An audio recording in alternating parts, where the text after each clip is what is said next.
Hello, welcome to another week of Lost in Science. We're so glad that you're with us. My name is Linden, and in the studio with me today is Stu. G'day Stu, how you going?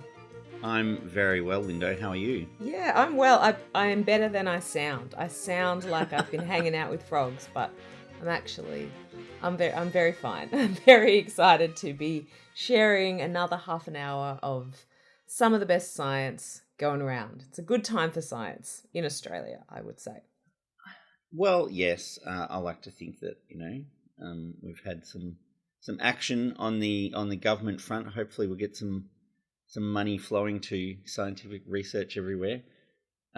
We've had colour TV in Australia for decades, but we still don't have colour radio. What's going on?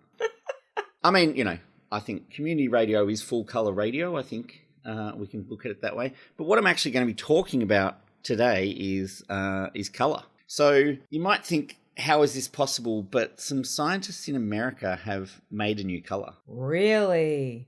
Yeah. Oh my goodness. Did they make it the way that my kids make new colour, which is to blend all the colours together? Is it brown? Is it brown? No, it's not. They haven't just blended all colours together. It involves lasers and all sorts of weirdness, but I'll explain exactly what's going on a bit later in the show. But yeah, only 5 people in the world have seen this new colour. Oh my goodness. Oh, I can't wait to hear about that. How exciting. And yeah, what a shame that you'll have to describe the colour to us rather than us being able to join this elite group of 5 who've been able to see it. And this is the thing, even if we had a screen that we could show, you would not be able to see this colour on a normal screen because it doesn't exist in the colour scheme of the screens that we use. So it's a full-on story, but I'll explain exactly what's going on later in the show. And what have you brought for us this week? Well, I have brought bated breath now to learn about this new colour. But also, maybe given that positive angle there, a new colour, that sounds like good news. I am also bringing good news this week, and I'm bringing good news about ocean pollution, which, is not a topic that often gets good news. No. There is a lot of bad news generally about ocean pollution, about the Great Pacific Garbage Patch and all of the rubbish that you can see around in lots of different beaches and oceans. But I wanted to share or talk a bit more about some pretty recent research that came from our own CSIRO looking at rubbish, a long-term study looking at rubbish over Australia over the past 10 years. And some of their results are actually pretty good. So I wanted to, big up that and understand it a little bit more in the context of where rubbish in the ocean comes from and, where the distribution of those rubbish piles and those rubbish sources are around the world and how Australia fits into that. So a good news story, I reckon. Sounds like a good news show. Let's get going. In the history of science, novel and innovative concepts occasionally arise from sudden left-field inspiration. Nothing shocks me. I'm a scientist. But I'd rather be remembered for my own small contributions to science.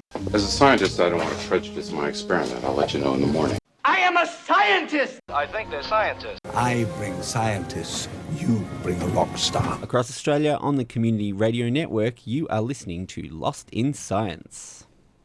Now, human eyes are amazing products of evolution. The fact that a healthy human eye can perceive the world in full colour, in bright light, allows us to navigate the world much more simply and also helps us identify things like food, potentially even danger based on the colours of things. The colour of fruit changes when it gets ripe often. And the colour of frogs can tell you how poisonous they are.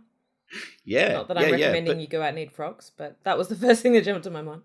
Yeah, but colour vision is an amazing adaptation. But philosophically, there might be something of an illusion because there's no real way to compare what one person thinks they see with anyone else. We can agree that specific wavelengths of light correspond to colours that we have names for, but beyond that, it's kind of a bit of a mystery what's going on in other people's minds. Even colour perception itself is on a spectrum, and some people's eyes have a much greater ability, or their brains have a greater ability to discern between one hue and another. And I've actually done a test. So I've got really, really good colour vision, but my focus is failing as I get older. So I can see amazing colours, but I, can't actually focus on what I'm looking at. They're all just a beautiful blur.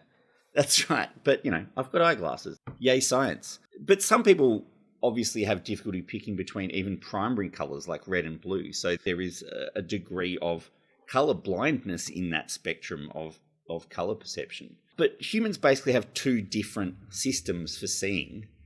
One which works in low light, but it only reacts to light levels, not to the wavelength. So basically we're only seeing in shades of grey when we're looking at things in low light. You're seeing in black and white, basically. And then is our brain interpreting those as colours based on our knowledge? I think we can do a little bit of that, but it is basically it's the level of light. So we're looking at shadows effectively when it's dark. So those receptors that are good in the low light are called rods. The other system of light receptors are called cones, and these are the important ones for colour. They perceive the colours that we see, but there are specific types of cones for different wavelengths of light, which we call colours. They do overlap though. So we have 3 different kinds of cones that pick up red, green and blue light. But the wavelengths they actually pick up overlap. So the preciseness of it isn't bang on, but that probably also helps us to make up these other colours, because we really only pick up red, green and blue light. Well, how do we pick up orange? How do we pick up yellow? Our brains do that for us. Mm-hmm. So the brain takes the signals and goes, oh, that's yellow, that's orange, whatever, and makes up all these other colours that we can see. So there is no cone to pick up yellow light, for example. Our brain fills it in with a combination of those 3 colours. Now, how does it create yellow? It's a primary colour. That's always confused me, how there's no yellow cone, but there's a green cone. I suppose it's red and white. Well, that makes pink. I think yellow is probably a very bright shade of green. I think that's what we're picking up. You heard it here first on Lost in Science. Yeah. Primary colours under question. So some people, as I said, experience colour blindness, or they also call it colour vision deficiency, which has multiple causes, including deformations of the cones in their eyes, or sometimes pigments form in the cones, and that reduces their ability to absorb the light, so they can't see those colours as clearly. But also there's various diseases and things and illnesses that can cause a loss of colour vision over time as well. So it's mostly inherited, but it can become more apparent as people age as well. And there's also other, injuries and things as well that can cause colour vision deficiency. Just like colour perception, it is basically on that same spectrum of colour perception, is that just you get less and less perception of the colour that you're trying to observe. So that's a spectrum as well, and it affects people to varying degrees. Even in healthy, fully functioning eyes, the cones don't react to light in isolation. So, like I said, the wavelengths overlap, so they usually activate at the same time. So when light of a particular colour hits the cones in your eye, the other cones react to that light of varying wavelength, because they've got this overlapping spectrum of light that they can perceive. Mm-hmm. Okay.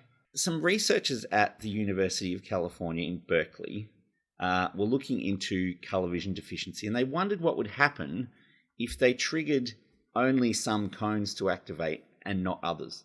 So if they could somehow target colour-specific cones in the eye, what would actually be the effect of what would that person actually see?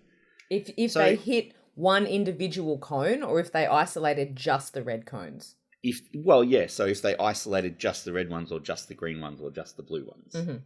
So they wondered what would we actually see if we did that. So they went ahead and designed a very accurate laser, which is capable of targeting individual receptors in the eye.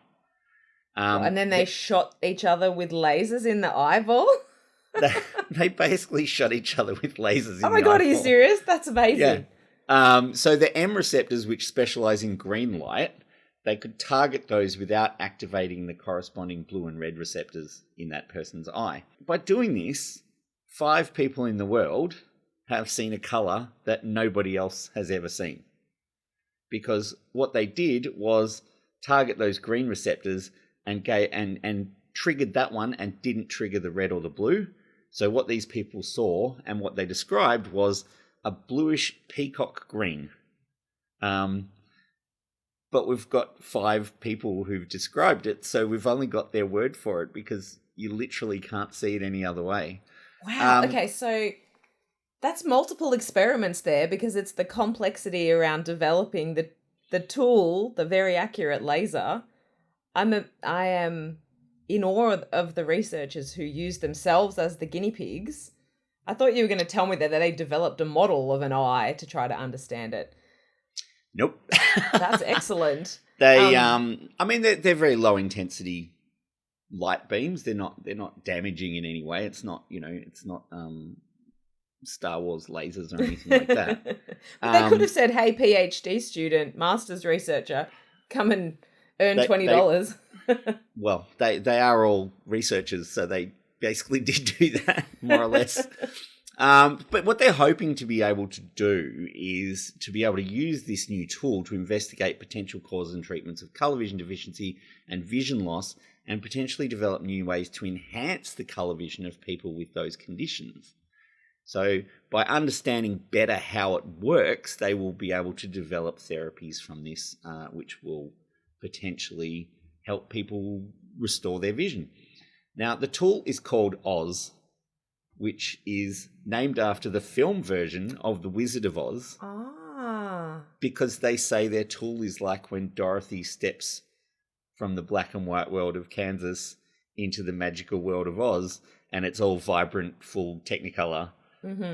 That's the difference that they're saying that this tool can make you see. The saturation and the vibrancy of the color that they saw is much greater than what you would normally perceive. So they're also able to use the tool to show other colors.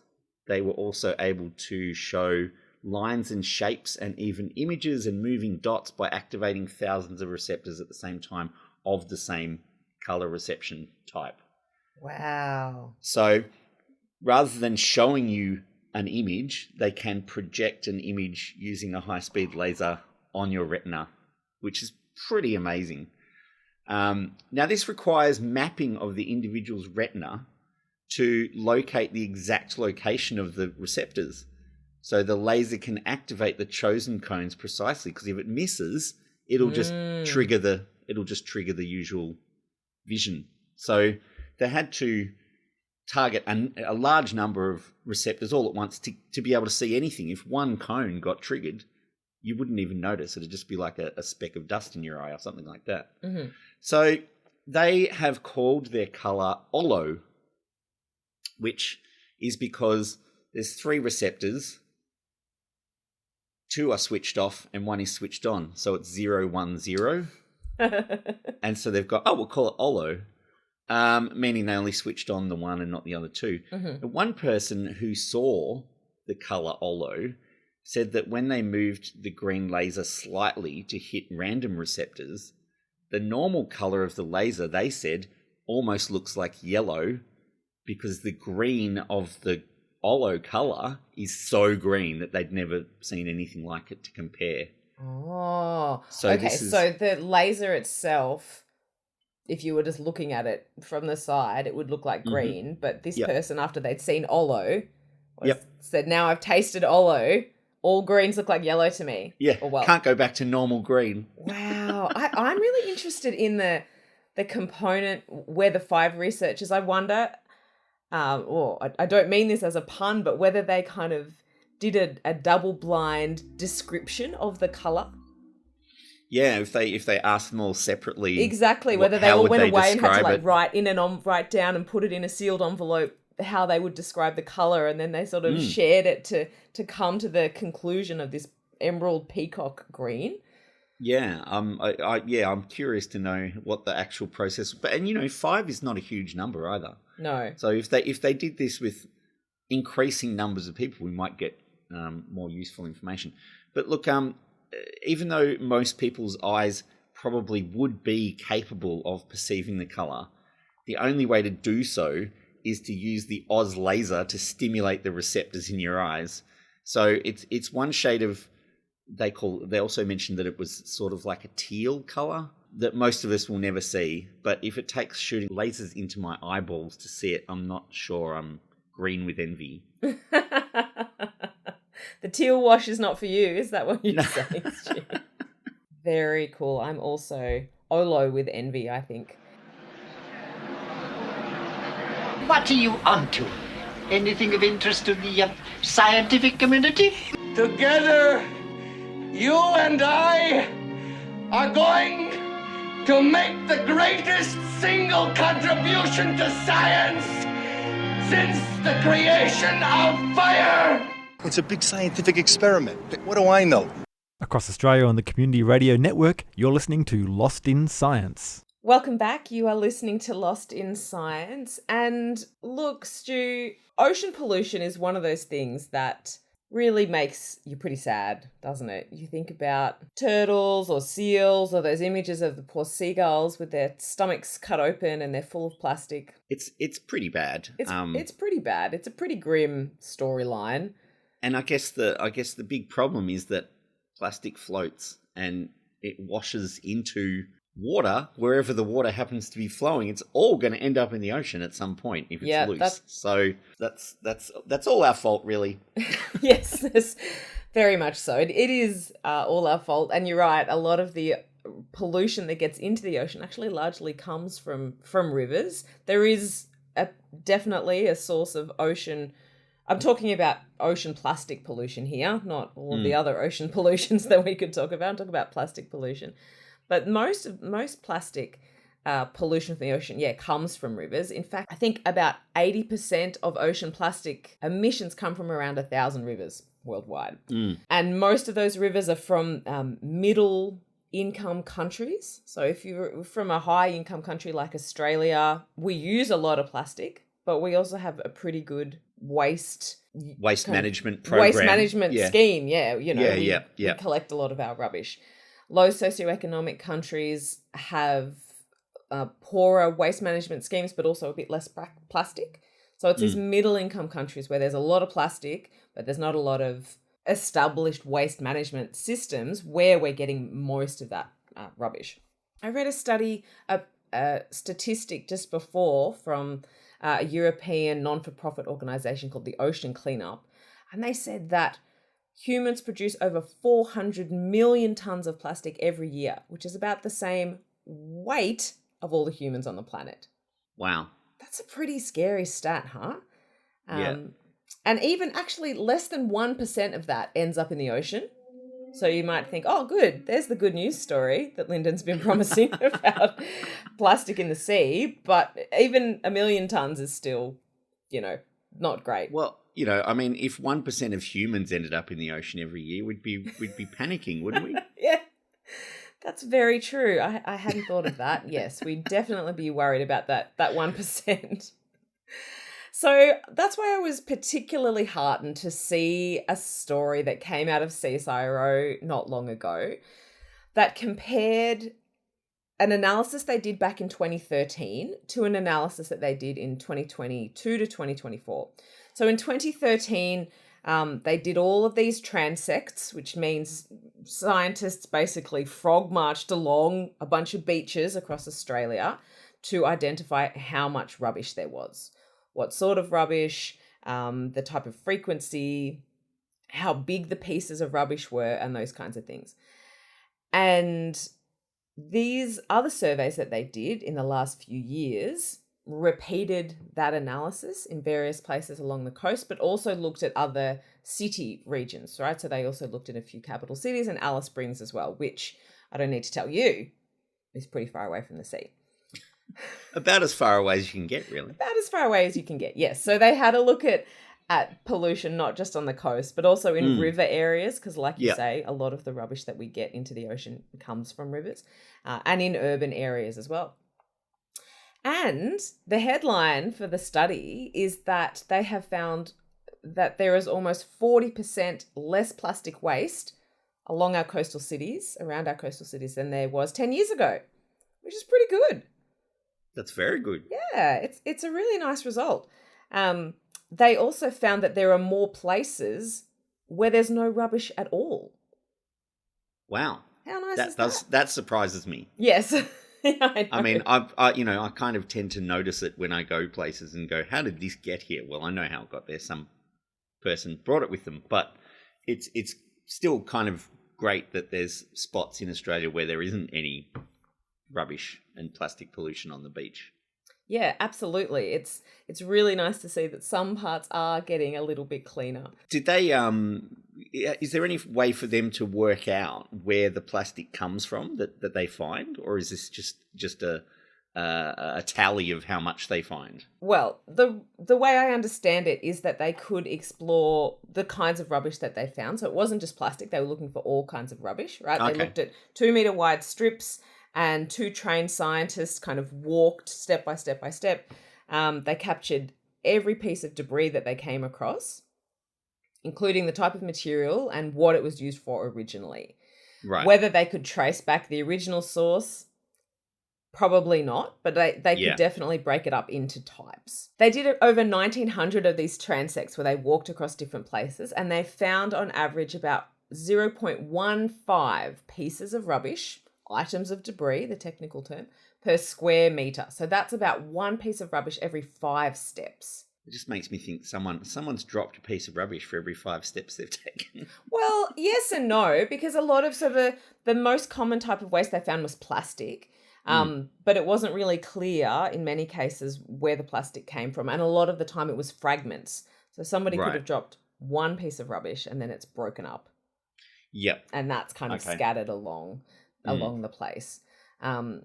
Polystyrene was almost a quarter of all the debris that was found was polystyrene. Oh, wow. Yeah, and you mentioned that a lot of plastic floats in the sea, but actually different types of plastic will often sink.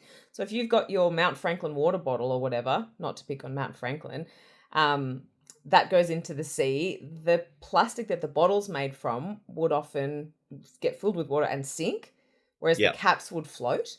And polystyrene, very buoyant, and so would definitely be floating. And every little bead floats by itself. Every little bead, that's exactly right. There were lots of food wrappers, lots of cigarette butts, lots of hard plastic bottles. The type of waste the researchers reported also varied across the cities. Cigarette butts were the most prevalent in Newcastle, Perth, and the Sunshine Coast. Well, we're not singling them out. No, this is just what the data says. But down around Port Augusta and Adelaide, it was food wrappers and labels, and in Alice Springs and it was cans, and around near Hobart, it was bottles. It was beverage bottles, like water bottles and that kind of stuff. And fragments of bottles as well, which is interesting. Also interesting that at the time of these studies, Tasmania didn't have a refund for bottles. Oh, like a deposit scheme? No, they didn't have a deposit scheme. Yeah, right. Which, I don't know, correlation doesn't always equal causation, but these researchers are saying, they're saying that these results are a good sign that our littering campaigns or anti-littering campaigns are working, which is really good. But, as plastic bag bans become more prevalent, then polystyrene food containers are maybe the next thing on the list, given these results, which is useful. Yeah, I would have thought polystyrene was one of the first things that would be phased out, but it seems to be clinging on. I know, I'm not sure. It's all that static electricity that it attracts. Yeah, definitely.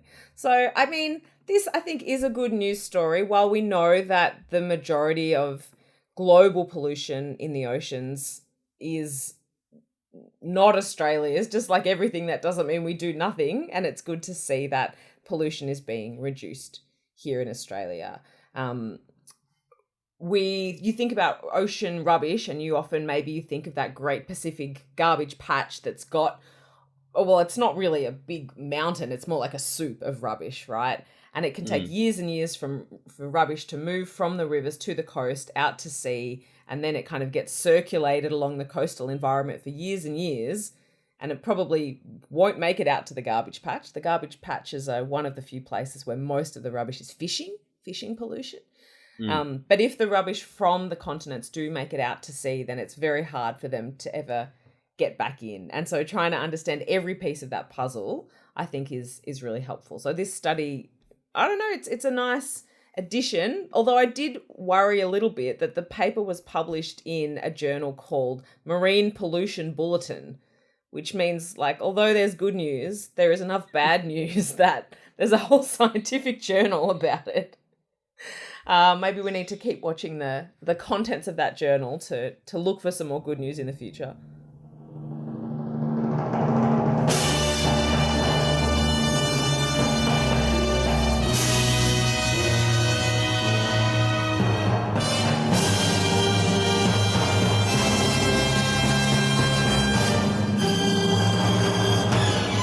And that is all we have time for this week on Lost in Science. Thank you for joining us in Getting Lost.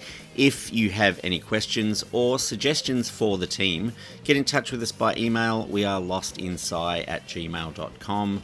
You can send cheap tweets to us at lostinscience1 on Twitter, or you can find us on the ubiquitous Facebook.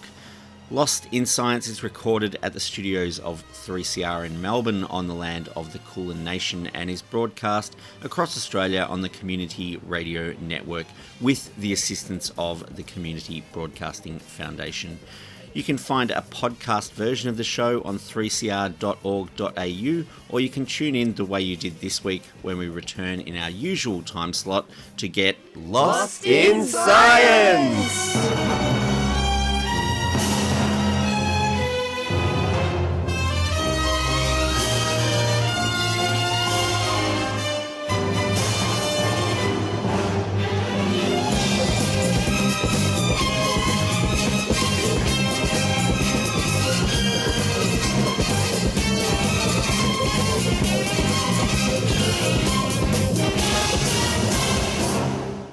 Thanks for listening to a 3CR podcast. 3CR is an independent community radio station based in Melbourne, Australia. We need your financial support to keep going. Go to www.3cr.org.au for more information and to donate online.